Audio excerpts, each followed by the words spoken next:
Assalamualaikum warahmatullahi wabarakatuh. Pertama-tama saya mengucapkan terima kasih kepada pimpinan Bapak Habibur Rahman dan Bapak Ahmad Sahroni serta Ibu Rike yang anggota Komisi 3 dan Bu Rike yang sudah ikut mendampingi kasus ini. Saya datang ke sini bersama bapak saya didampingi kuasa hukum saya untuk menyuarakan aspirasi saya agar didengar oleh rekan-rekan media sekalian juga, dikarenakan ini saya memperjuangkan ini terutama untuk kakak kandung saya almarhum Dini Sera Aprianti serta ibu saya yang sudah meninggal 3 bulan yang lalu juga, dan untuk anak almarhum untuk Desta. Saya mohon kepada Bapak pimpinan dari Komisi 3 untuk membantu terus kasus ini hingga selesai agar keluarga saya mendapatkan keadilan dan tersangka mendapatkan hukuman yang setimpal dan hakim segera ditindak juga dengan seadil-adilnya. Itu aja Bapak, mohon maaf. Ya, terima kasih. Ayahandanya almarhumah berkenan menyampaikan sesuatu, Pak. Kalau memang nggak apa-apa, nanti disampaikan juga. Selamat datang Pak Supmi Dasko Ahmad, berkenan di depan Bang, karena ini bukan raker Bang, ini RDPU. Pimpinan DPR Pak Supmi Dasko Ahmad dari tadi menghubungi saya, berkenan hadir dan ikut menerima keluarga korban. Jadi perhatian. Ada juga Mbak Rika Pitaloka Bang, ikut mendampingi korban. Jadi ini memang teman-teman, acara hari ini kan direses, biasanya nggak ada yang hadir, ini hampir semua fraksi hadir ya, sebagai bentuk kepedulian kami. Mungkin pendalaman ya, mulai dikit dari Pak Saroni, silakan. Terima kasih Pak Dasko, selamat datang. Ada Pak Dasko lebih mantap lagi kita. Jadi yang tadi disampaikan oleh adik almarhum Dini, jangan khawatir, di sini udah muka singa semua. Karena melihat apa yang disampaikan hakim, saya pertama kali baca berita itu, orang tolol manapun kalau ngelihat kejadian terkait yang sudah terjadi dan dinyatakan vonis bebas, itu yang sampai hari ini saya bilang 3 hakim yang memutuskan vonis bebas mereka sakit semua. Sampai saya sampaikan, kalau 3 hakim ini nggak punya TV dan nggak punya handphone bagus, saya beliin. Sudah jelas ini viral, jelas fakta yang perkara pidananya mutlak. Tadi udah disampaikan, makanya tadi saya tanya, apakah ada yang disangkakan oleh dokter forensik tadi menyatakan bahwa meninggal dikarenakan alkohol? Saya juga punya teman pemabok semua, tapi nggak ada yang pernah meninggal. Paling pingsan dia. Kan aneh kalau hakim menyatakan cuman gara-gara penyebab sah yang bersangkutan meninggal gara-gara alkohol. Ini presiden buruk, Bu Reke. Presiden buruk yang terjadi di Republik ini di Pengadilan Negeri Surabaya. Izin Pak Wakil Ketua DPR, kami mohon untuk menjadi perhatian Mahkamah Agung dalam hal ini Bu Rike.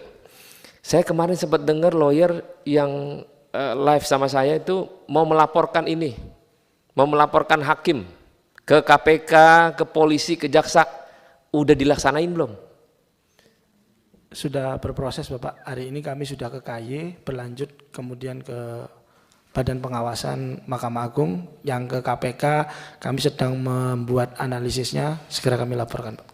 Diduga ada hengki-pengki terkait apa yang diputuskan oleh hakim. Diduga ada hengki-pengki.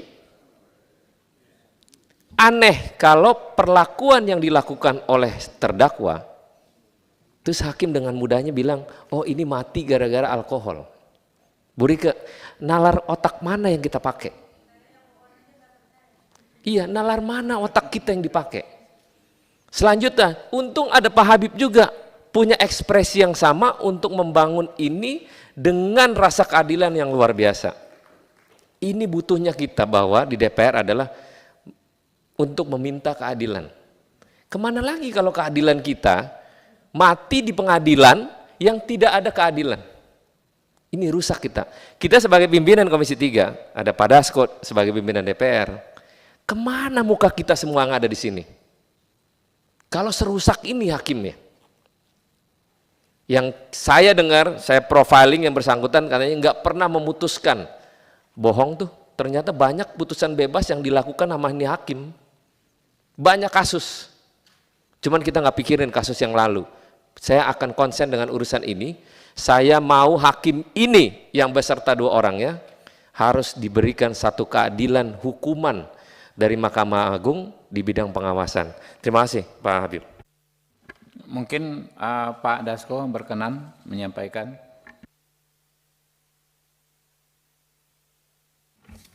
Baik, terima kasih. Assalamualaikum warahmatullahi wabarakatuh. Yang terhormat pimpinan Komisi 3 beserta kawan-kawan sekalian, keluarga almarhumah dan tim pengacara korban.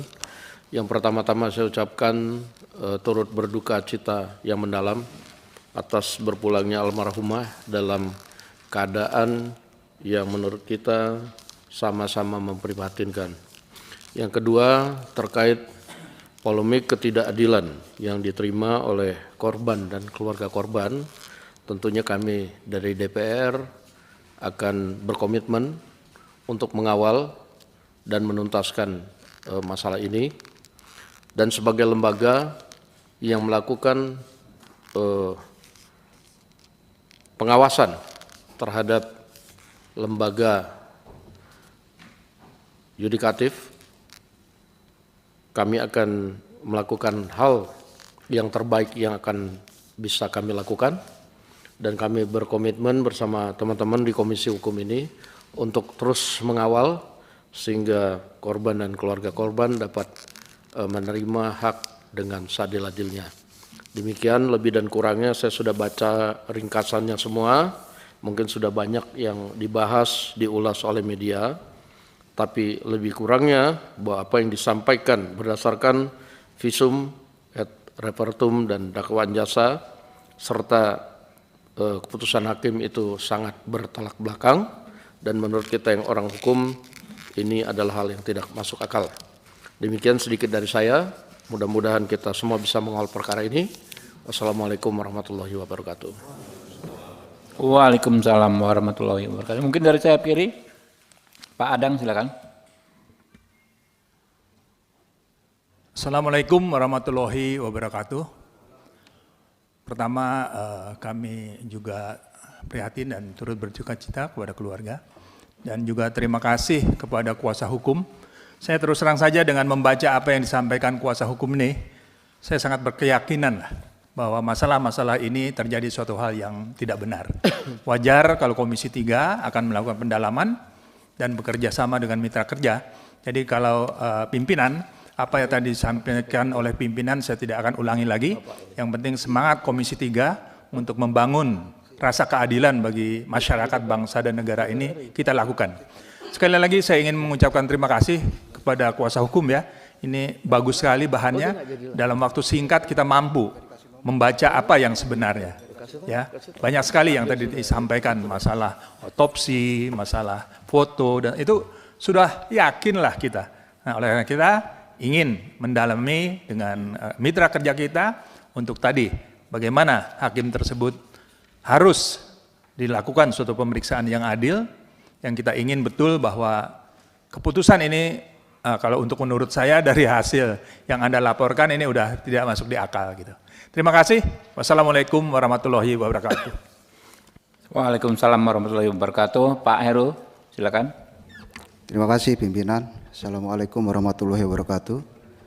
Yang saya hormati pimpinan kita, Wakil Ketua DPR RI Pak Sufmi Dasko Ahmad, yang saya hormati pimpinan Komisi 3, rekan-rekan Komisi 3, yang saya hormati keluarga dari Saudari Dini, Ibu Rike Diah Pitaloka yang sudah mengawal rekan-rekan ada di dalam sini. Pertama tentu saya sampaikan turut berbelasungkawa, turut berduka cita kepada keluarga korban. Yang kedua, karena ini adalah anak dari anggota fraksi PKB, dan kebetulan saya adalah anggota fraksi PKB, anak dari Bapak Edward Tanur, dan fraksi PKB, partai PKB tidak akan pernah mentolerir siapapun anggota DPR dari partai PKB sekaligus keluarganya, kita tidak akan pernah mentolerir dan tidak akan pernah memberikan pelindungan. Itu yang pertama. Bahkan Saudara Edward Tanur sebagai orang tuanya sudah dinonaktifkan dari partai, juga sekaligus dinonaktifkan dari fraksi dari DPR RI. Sehingga ini menjadi komitmen bagi PKB, tidak akan pernah memberikan pelindungan ataupun toleransi kepada anggota ataupun keluarga korban tersangka. Kemudian yang kedua, saya kira ini putusan yang dilakukan oleh hakim ini sangat janggal sekali, bahkan tidak ada satupun pasal yang dituntut ini digunakan. Ada pasal 338 tentang pembunuhan, kemudian ada pasal 351 tentang penganiayaan kemudian mengakibatkan meninggalnya seseorang. Kemudian ada lagi pasal yang orang dengan tidak sengaja atau telah menghilangkan nyawa seseorang, ini juga tidak digunakan. Sementara dari hasil visum yang tadi dijelaskan, ini jelas-jelas di sana ada unsur penganiayaan. Bahkan tadi dari hasil keterangannya, si pelaku ini tidak ada inisiatif untuk membawa korban ke rumah sakit. Nah, ini menjadi suatu hal yang janggal. Nah, saya kira ada dua hal yang perlu dilakukan oleh Komisi 3. Yang pertama adalah kita harus menggunakan fungsi pengawasan kita, Pak Ketua. Kita harus meminta kepada MA, kepada KY untuk memeriksa hakim yang memberikan putusan bebas kepada tersangka. Saya yakin pasti di sana ada penyimpangan-penyimpangan. Oleh karena itu harus kita lakukan. Kemudian yang kedua, kita juga harus mengawal langkah dari JPU untuk melakukan kasasi. Saya tidak ingin kemudian korban ini mohon maaf meninggal dalam keadaan sia-sia dan tidak mendapatkan keadilan. Sementara keadilan adalah milik kita semuanya, apalagi korban yang hari ini meninggalkan seorang anak, kemudian meninggalkan orang tua yang mungkin dia adalah menjadi tulang punggung bagi keluarganya. Nah, Ketua, saya kira ini kita harus tegas Komisi 3, kita panggil MA, kita panggil KY-nya, kita minta untuk periksa hakimnya. Kalau memang di sana terjadi penyimpangan, pecat hakimnya. Kalau memang kemudian ada pelanggaran pidana, pidanakan hakimnya. Ini tegas. Saya kira itu pimpinan. Terima kasih. Wallahumma muwaffiq ila aqwamit thoriq. Assalamualaikum warahmatullahi wabarakatuh. Eva, monggo. Assalamualaikum warahmatullahi wabarakatuh. Yang saya hormati pimpinan Komisi 3 dan seluruh anggota Komisi 3 yang hadir, yang saya hormati keluarga korban dan semua pendampingnya, termasuk Ibu Rike. Yang pertama tentu saya ingin menyampaikan turut berduka cita kepada keluarga dengan meninggalnya almarhumah. Tentu ini sebuah kejadian yang tidak mudah diterima oleh keluarga.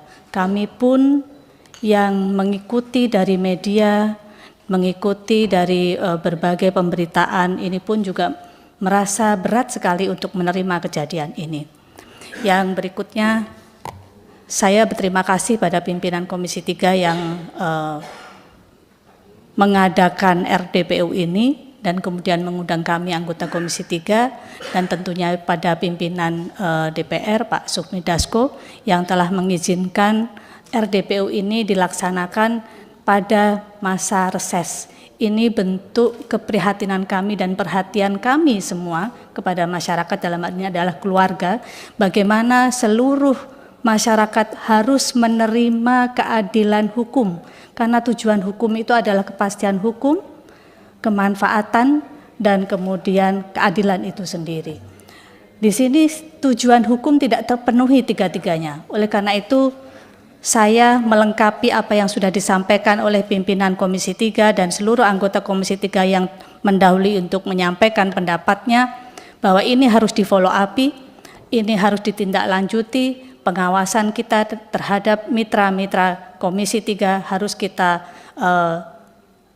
tindaklanjuti dan segera kita jelaskan ini persoalan ini dengan sejelas-jelasnya. Yang berikutnya tadi pimpinan ada usulan untuk pencekalan, usulan dari keluarga untuk pencekalan pada tersangka. Saya rasa ini pun juga patut kita terima dan tindak lanjuti, mungkin sebagai salah satu hasil dari RDPU ini yang kemudian bisa dilaksanakan oleh pemerintah. Demikian yang bisa saya sampaikan. Wallahul muwaffiq ila aqwamit thoriq. Wassalamualaikum warahmatullahi wabarakatuh. Waalaikumsalam, ya Pak Santoso, silakan. Assalamualaikum warahmatullahi wabarakatuh. Pimpinan dan anggota Komisi 3 yang saya hormati, kuasa hukum dan keluarga dari almarhum Dini Sera Aprianti serta Bu Rike dan kawan-kawan. Dari apa yang telah disampaikan, saat ini kan di Indonesia ini sudah tren, no viral, no justice. Tapi nyatanya peristiwa yang viral ini tetap tidak diwujudkan juga justice yang harus dilakukan oleh para hakim. Dari kejadian ini menunjukkan bahwa jelas mafia peradilan di Indonesia bukan isapan jempol, tapi ini fakta. Sehingga saya berharap keputusan ini pasti tidak berdiri sendiri. Ada pihak-pihak yang ikut bermain. Itulah nanti yang menjadi tugas fungsi pengawasan Komisi 3 untuk melakukan ini.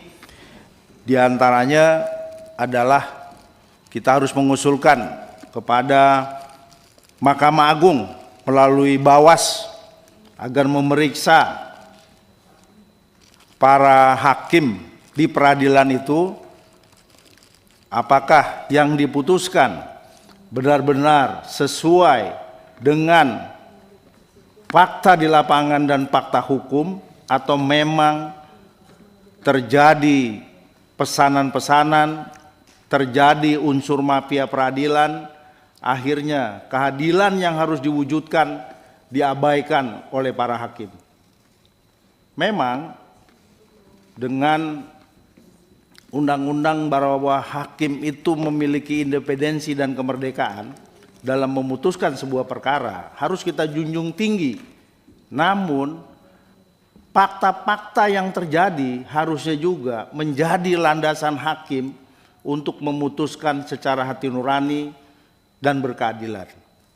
Sehingga yang berikutnya setelah kita meminta dari MA melalui Bawasnya agar bekerja secara profesional, kita juga harus meminta kepada Komisi Yudisial yang tadi telah disampaikan oleh Bu Rike, telah memberi juga surat permohonan agar memeriksa para hakim itu. Saya kira kita Komisi 3 juga harus mengingatkan kepada Komisi Yudisial secara resmi agar benar-benar memeriksa yang bersangkutan dan jika itu terbukti langsung memberi sanksi yang paling akhir, yang paling keras, karena ini telah menyangkut nyawa manusia dan kita lihat pelakunya bebas sehingga banyak persepsi di publik ternyata hukum ini memang tidak berlaku bagi orang-orang yang memiliki jabatan dan uang. Ini terbukti. Dan jika ini terus kita biarkan, maka keadilan di Indonesia tidak akan bisa dirasakan oleh rakyat-rakyat yang memiliki status sosial yang sangat rendah. Dan saya juga setuju apa yang diusulkan oleh Bu Rike, bahwa ada upaya kita juga untuk melakukan pencekalan terhadap yang bersangkutan. Memang ini akan berurusan juga dengan imigrasi, dan imigrasi juga pasti harus memiliki dasar terhadap yang bersangkutan, apakah boleh atau tidak. Tapi menurut saya dengan kasus seperti ini harus ada extraordinary terhadap institusi negara yang memiliki kewenangan mencekal untuk melakukan ini. Harus ada keberanian. Tapi kalau perlakuan penanganan kasus ini secara datar-datar saja, saya yakin yang bersangkutan akan bebas melenggang meskipun telah melenyapkan nyawa seseorang. Itulah yang dapat saya sampaikan. Sekali lagi, kalau ini tidak bisa diurai dan tidak bisa bahwa pelaku menjadi terhukum, mafia peradilan di Indonesia benar-benar ada dan bukan isapan jempol belaka. Terima kasih pimpinan. Assalamualaikum warahmatullahi wabarakatuh. Waalaikumsalam warahmatullahi wabarakatuh. Pak Nasir Jamil. Terima kasih Ketua. Assalamualaikum warahmatullahi wabarakatuh. Selamat siang dan salam sejahtera untuk kita semuanya. Saya dan kami semua tentu berduka cita atas meninggalnya Dini Sera Aprianti. Dan tentu kami berusaha dengan sebaik-baiknya untuk menindaklanjuti aspirasi yang disampaikan oleh keluarga dan juga kuasa hukum dan seluruh masyarakat Indonesia yang bersimpati dengan peristiwa ini.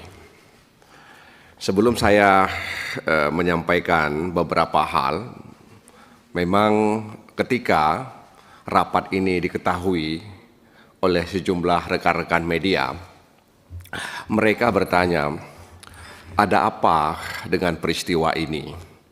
Dan siapa almarhum itu? Sehingga di tengah masa reses, Komisi 3 mengundang atau menerima keluarga korban dan kuasa hukum korban. Dan rapat di masa reses itu harus mendapat persetujuan dari pimpinan DPR RI. Kita lihat tadi Wakil Ketua Pak Dasko hadir, itu menunjukkan bahwa rapat ini memang disetujui oleh pimpinan DPR. Dan tentu saja mereka bertanya juga, ya, seberapa penting sebenarnya pertemuan pada hari ini. Saya jawab, karena mereka bilang peristiwa ini juga barangkali terjadi di belahan sudut lainnya, cuma tidak terekspos, ya, dan menimpa orang-orang yang tidak berdaya. Saya bilang begini, sebenarnya karena pelakunya adalah anak seorang anggota DPR, yang seharusnya tidak melakukan itu. Dan anggota DPR itu satu gedung dengan kami. Nah, karena itu perlu kami untuk menerima, ya, keluarga korban, kemudian juga kuasa hukum korban, ya, Bu Rike dan koleganya, ya, untuk memastikan bahwa seperti yang dikatakan oleh Pak Heru tadi, bahwa meskipun ini terkait dengan seorang anggota DPR, Komisi 3 tetap ingin menindaklanjuti aspirasi keluarga korban. Dan mereka juga bertanya, ya, ada apa semua ini sehingga membuat seorang Ahmad Saroni begitu mengecam keras, ya, putusan hakim tersebut.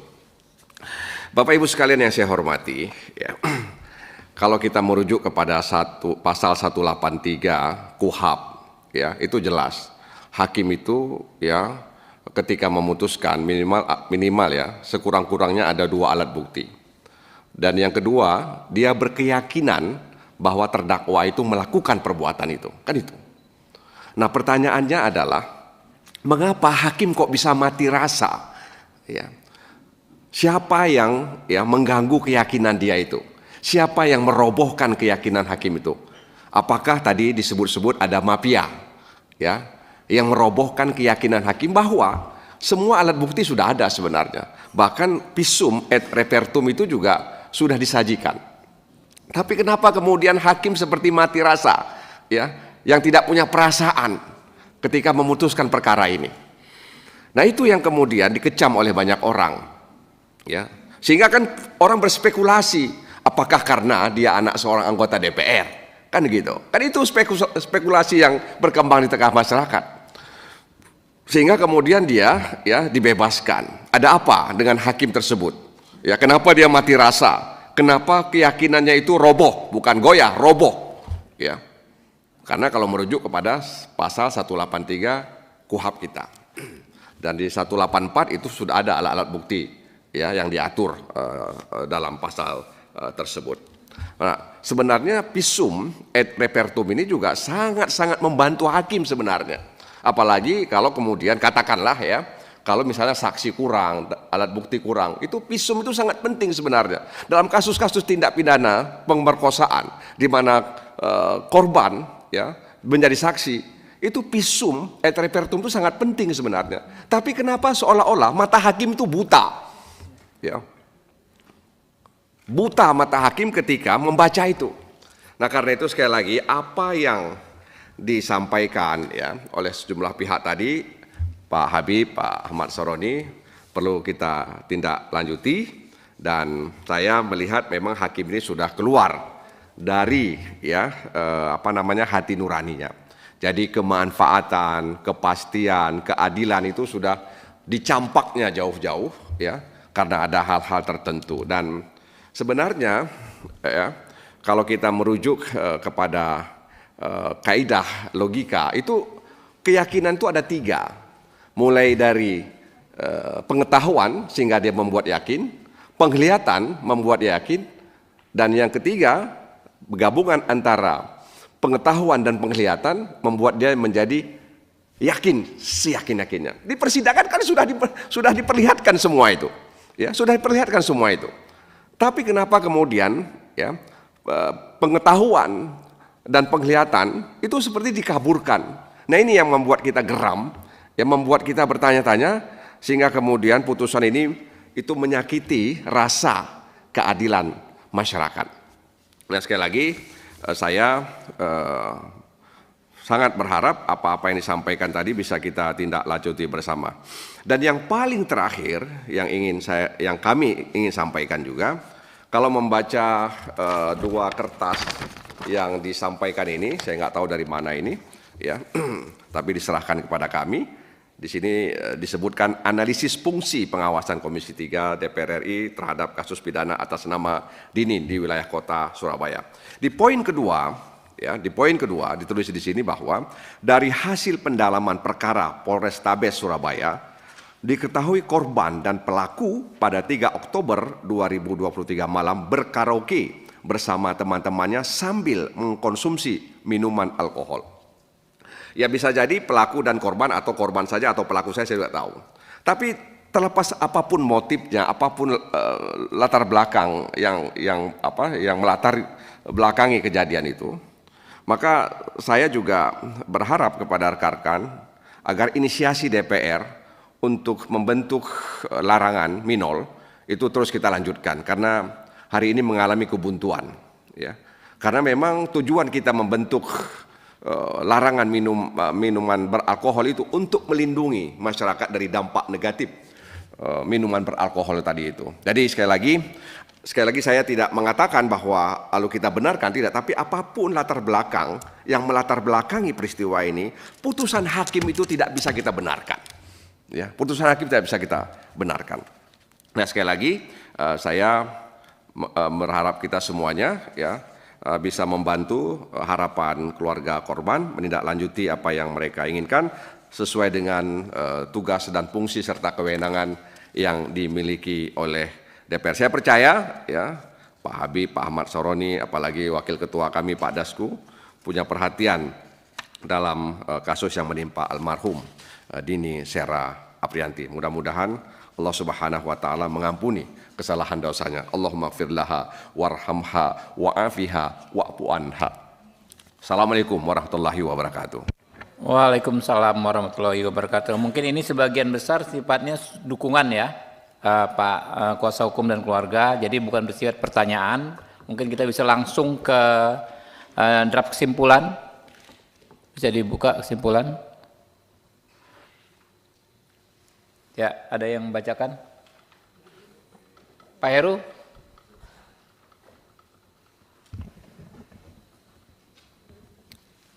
Kesimpulan rapat dengar pendapat umum Komisi 3 DPR RI dengan keluarga almarhum Dini Sera Aprianti, Senin 29 Juli 2024. Langsung ke poinnya saja, Ketua. Ya. Poin pertama, Komisi 3 DPR RI meminta Mahkamah Agung dan Komisi Yudisial secara proaktif untuk menindaklanjuti kasus almarhum Dini Sera Afrianti sesuai dengan ketentuan perundang-undangan. Mungkin ada koreksi? Bukan proaktif untuk menindaklanjuti kasus, tapi kan secara proaktif untuk menindaklanjuti putusan bebas, ya, majelis hakim, ya kan? Bukan menindaklanjuti, enggak, ini kasus betul.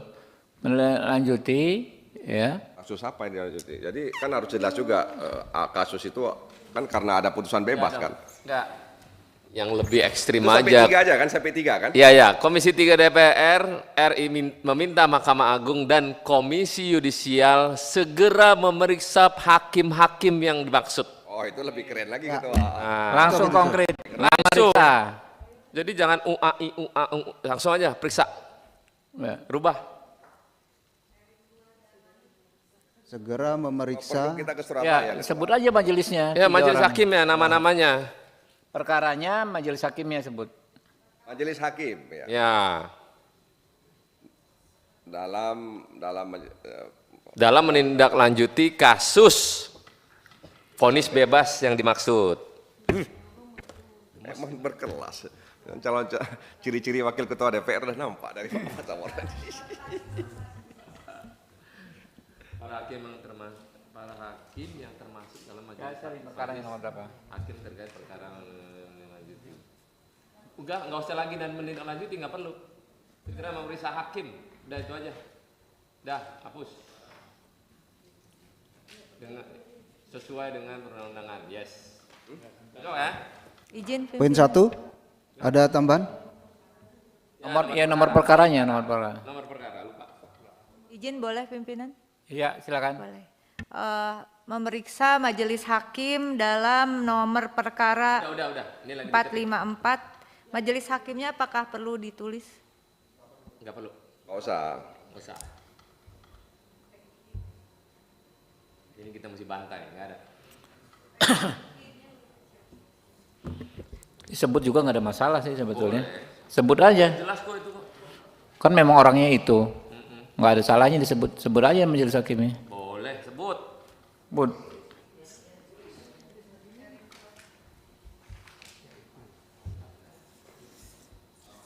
Oke, yang nomor 2, Komisi 3 DPR RI meminta Jaksa Agung untuk mengajukan kasasi. Langsung aja. Nggak usah upaya hukum lagi. Hah? Nomor perkaranya 2024 Bapak. Jadi Oh, 2000. Oh, salah. Oke. Makanya nama hakimnya sebut nanti ya sambil diketik ya. Guys, yang tukang ketik tuh nama hakimnya tuh. Kita bahas Komisi 2 tapi yang tukang ketik nama hakimnya tuh. Tahu, mereka pasti tahu, bisa cek. Cek yang benar.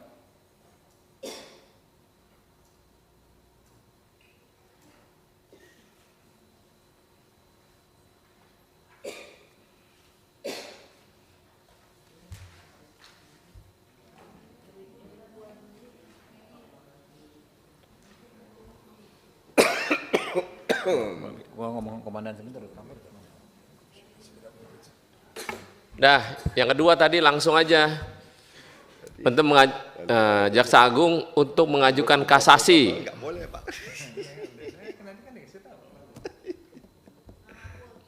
Nggak boleh Pak. Alasannya. Dah. Erin, oh, oke.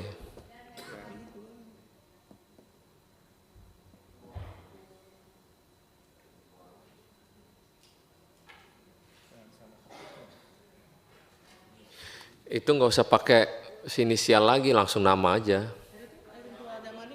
Ya, ya.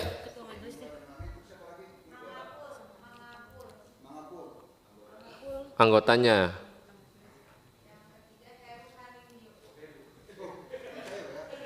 Heru loh. Nah. Tapi yang tadi kita menarik adalah Pak Heru bilang yang bersangkutan harus dipecat atau dipidana. Ah, itu mantap itu.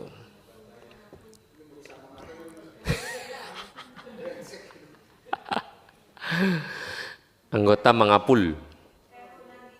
Heru Hanindio. Heru Hanindio.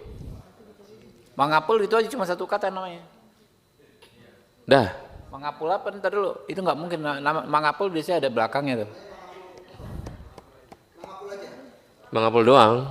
Ya taruh di situ Mangapul doang. Ada nggak? Udah. Oke, yang kedua tuh Heru.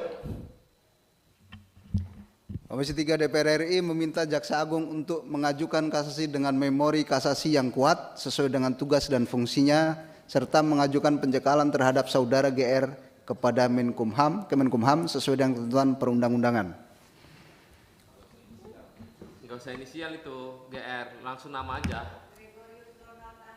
Grigoris Ronald Tanur.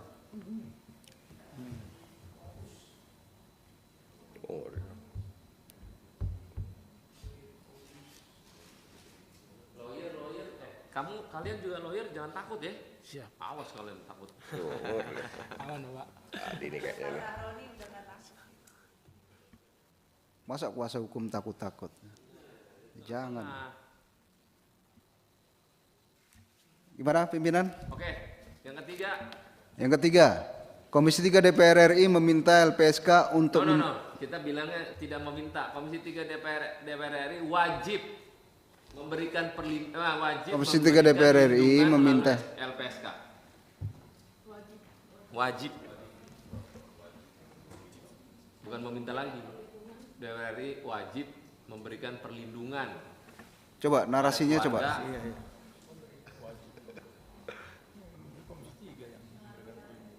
Melalui LPSK. Dan saksi sesuai dengan ketentuan. Nah, Komisi 3 DPR RI mewajibkan LPSK. ya. Itu yang cocok. Kita enggak. Iya. Ini Pak Roni kayaknya salah minum obat tadi pagi nih. Kalau mau wajib. Cocok. Ini dia bukan sunat ini ya, wajib. Yes. Tapi minol nanti dulu nanti. Kalau nggak dilakukan disanksi LPSK-nya ini. Iya. Mungkin bahasanya bukan mewajibkan kali ya, memerintahkan kali. Enggak mewajibkan. Memerintahkan lain dong. Hah?